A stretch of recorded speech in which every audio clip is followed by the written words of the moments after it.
there, and welcome back to my channel, and this is going to be a VR to Retro Bait, who did the top 10 on his PS1 games. A few people have done this one already, so I'm just kind of following suit, and I want to kind of get these top 10 out there as well.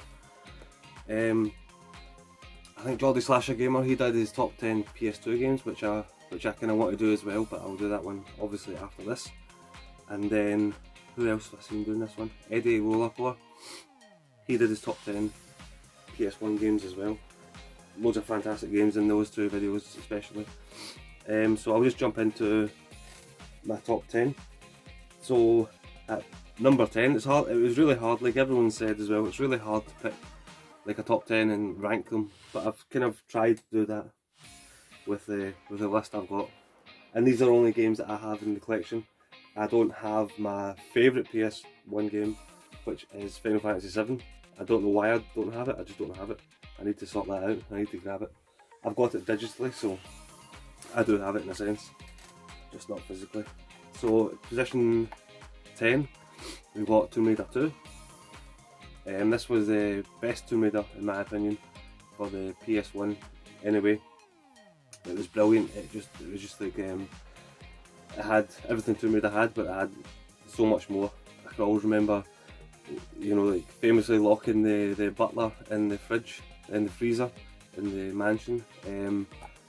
Swan diving in the swimming pool, things like that. Also the speedboat as well, in the Venice level. I think it was the second level or something like that. But yeah, Tomb Raider 2 was absolutely class, and that was my favourite Tomb Raider on the PS1 for sure. Position 9 would be Wipeout, the original Wipeout. I think I do prefer Wipeout 3 and Wipeout 217 as well, which is really cool. Paul, Retro Bait, put Wipeout 3 in his top 10 list, and Wipeout is absolutely brilliant. Banging soundtracks in this, and the graphics are still really cool as well.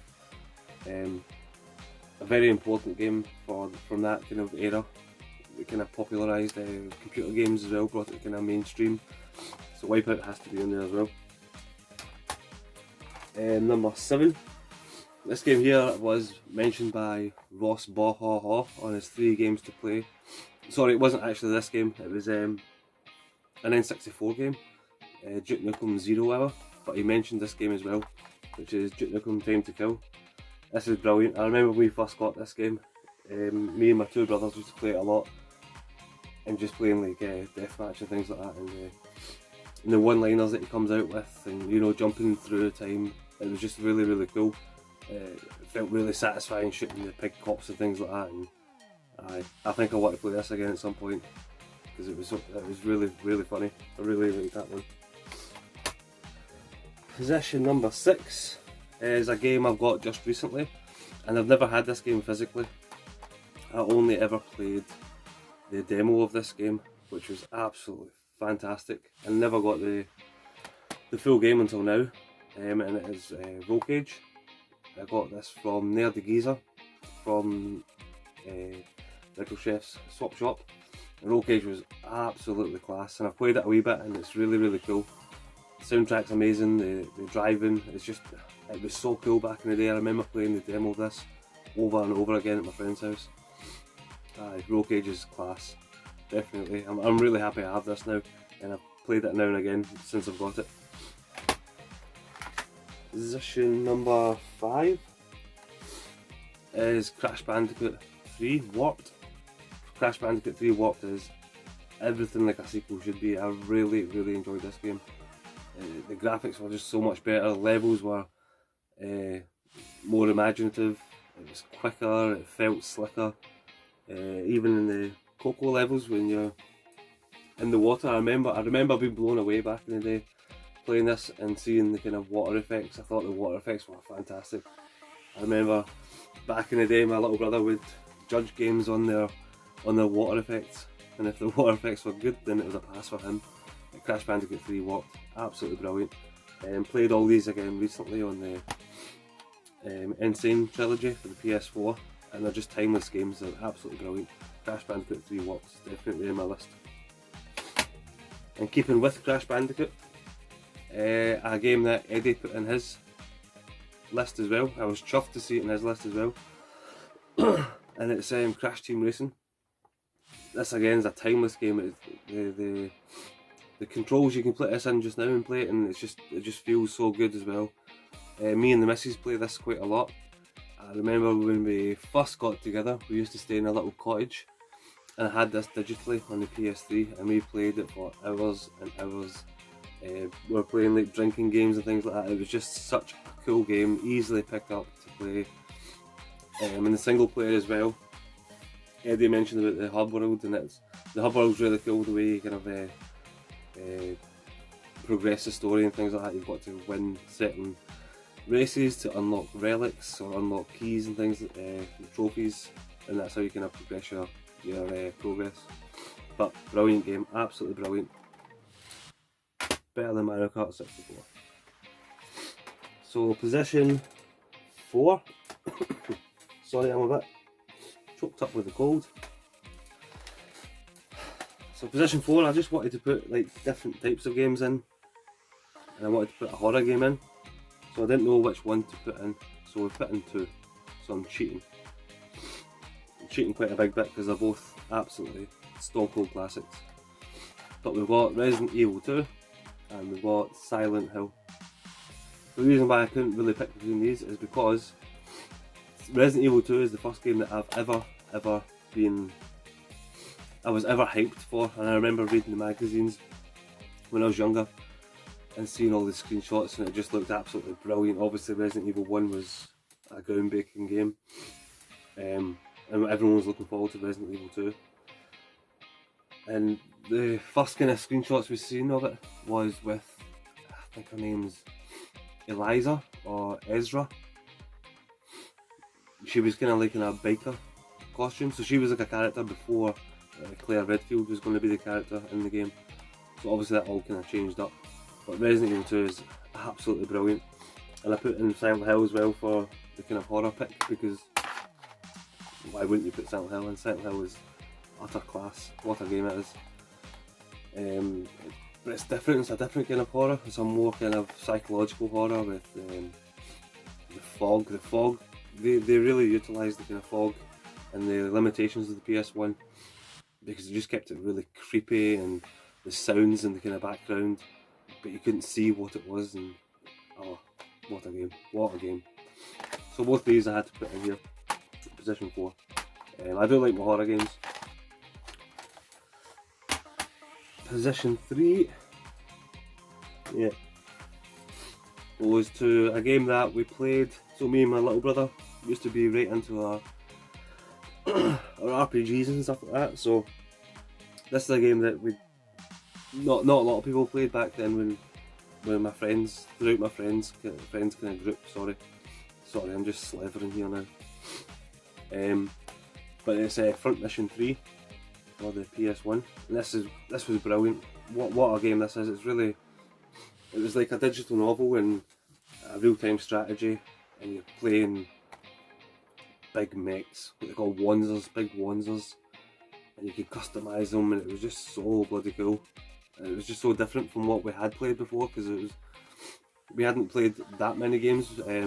We played like Final Fantasies, and what else did we play? Jade Cocoon, we had that at one point as well, but this game was just absolutely brilliant. The characters were class, the robots were brilliant, the animations were fantastic. But yeah, Front Mission 3, absolutely brilliant, and I just got this recently back into the collection, so I do want to get through this again. I'm sure it had like multiple endings, branching storylines. It's a really big game with so many different customising options for your big Wanzers.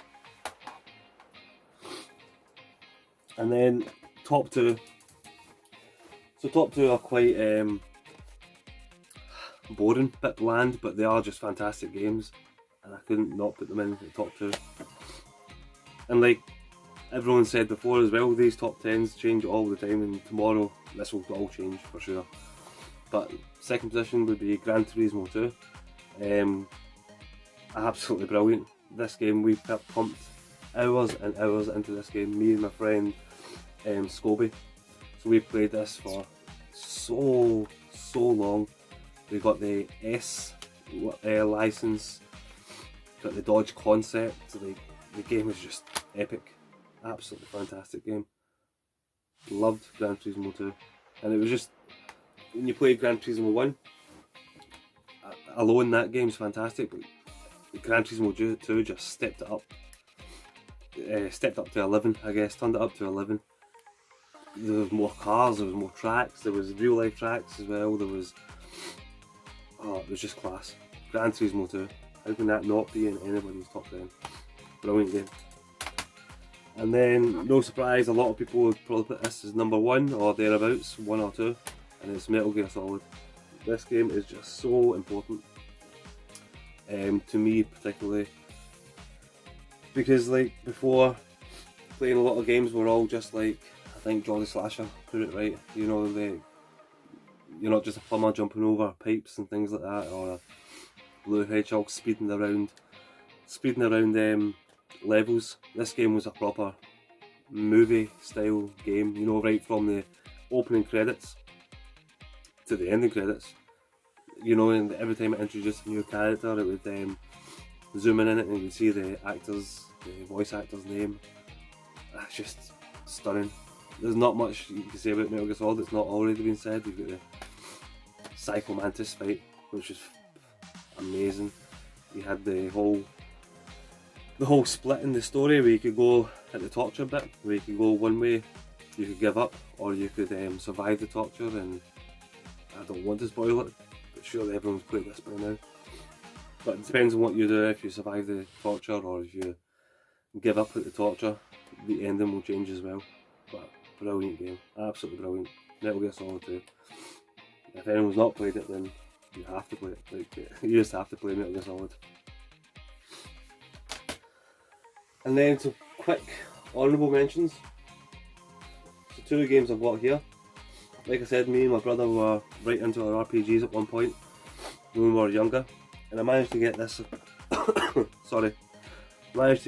imported, but it's Japanese. And Eddie Willowclaw mentioned, I guess it's the prequel, which was Chrono Trigger, but this one is Chrono Cross. And Chrono Cross, we absolutely adored this game. But I remember when we first got this, we had to do disc swapping, so we didn't have a chipped PlayStation, so we had to open up the disc lid and put a pen in to keep the lock mechanism down, and then you had to like switch the disc, a PAL disc with a Japanese disc on a bum disc. And anyway, the way we played this, we had to play it in black and white for a long time because of a SCART lead or something, I can't really remember. But there's a key element of this is like mixing, matching your colours with your magic and things like that, so you really need to play it in colour. But yeah, Chrono Cross, absolutely brilliant, great storyline, and just an abundance of characters. There's so many cool characters in the game. I remember, I think it was a guy called Nicky, who was like a Marilyn Manson kind of guy, like a rocker. And there was also these 3, I can't remember what they were, but they were named after Ozzy Osbourne and Flea from Red Hot Chilies, and Ozzy, Flea and Slash. So there was these 3 enemies named after like famous rock stars. And then the last honourable mention is, so I'm absolutely gutted I don't have this anymore, because I loved it, and it's just the music in it, the tunes were absolutely banging. I love this game. We love playing it multiplayer, me and my friends, my brothers, everyone. And it's Buster Groove. Buster Groove was ace. What a great game this was. It's a rhythm game, a rhythm beat 'em up kind of thing. A rhythm fighter. It's so weird to but it was just brilliant. The tunes were stunning. Absolutely love this game. We all love this game. And I'm absolutely gutted I don't have the disc anymore. Instead I've got a Shockwave or Assault, so that's not in my top 10, definitely not. And it's a bloody Blockbuster X rental, so he must have pinched that at some point. Oh, anyway, that was my top 10, and like everyone said, and I'll say it again, tomorrow my top 10 will change. And again, it's only the games that I've got in my collection. I'm missing a lot of cracking PS1 games, but There's a couple there that could have came into this collection, this top 10 as well. Ridge Racer Type 4, Street Fighter Alpha 3, Die Hard Trilogy. There's so many good PS1 games. I think Eddie said it best as well, it's an impossible task. But anyway, thanks for watching. That was cool, that was fun. And hopefully I can get a PS2 one done at some point. Because I watched Mark Geordie Slasher Gaming's one, and PS2 is a cracking machine. Brilliant machine. Thanks very much for watching, and take care.